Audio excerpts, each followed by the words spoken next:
Hey everybody, it's Marvin here.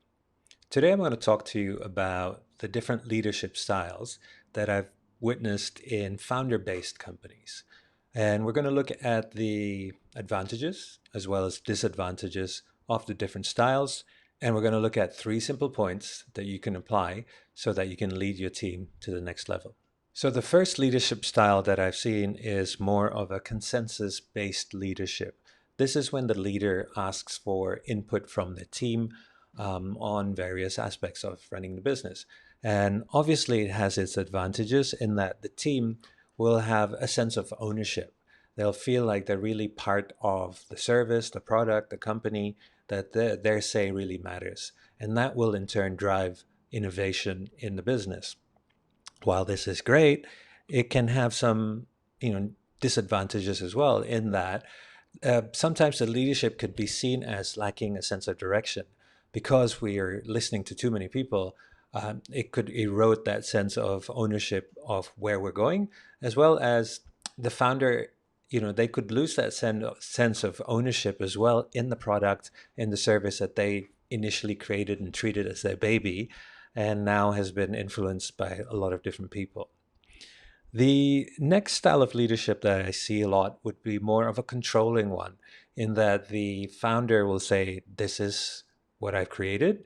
Let's sell this. Let's bring this to the market, and we're not going to change anything from what I've created."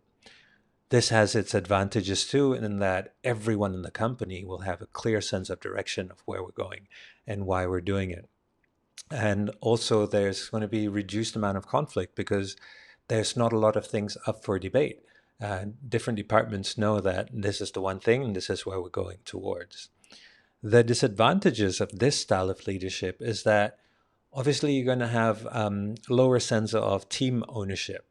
While the founder might have a strong sense of ownership, the team will feel like their say doesn't really matter. That will reduce innovation, and ultimately, it'll also reduce that sense of trust in other people's ideas. So why should I be contributing more? Now, the third style would be more of a considerate style of leadership, in that you use both the consensus and the control. It's about knowing when I can listen to input and on what, and when and on what do I need to be firm and stick to the sense of direction that I initially created. So if we want to apply more of a considerate style of leadership in our companies, there are three simple steps that you can apply. I call the three simple steps the ABCs of considerate leadership. Super simple. That's what we do. The first one is the A. So the A would be listing down the areas. So what are the areas in your business right now that usually comes up for consideration, whether we want to get input from people or not, right? So list down the key areas there. The next thing would be the B is defining the boundaries. So for each of those areas, we need to define what are the non-negotiables.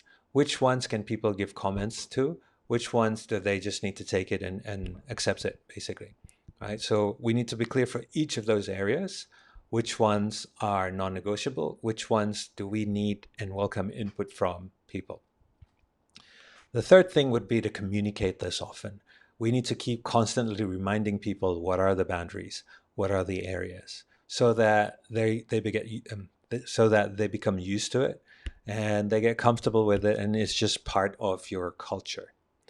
So there you have it, simple ABCs of creating a considerate style of leadership where you can get the best of a controlling style and the best of the consensus style while you take your business and your team to the next level.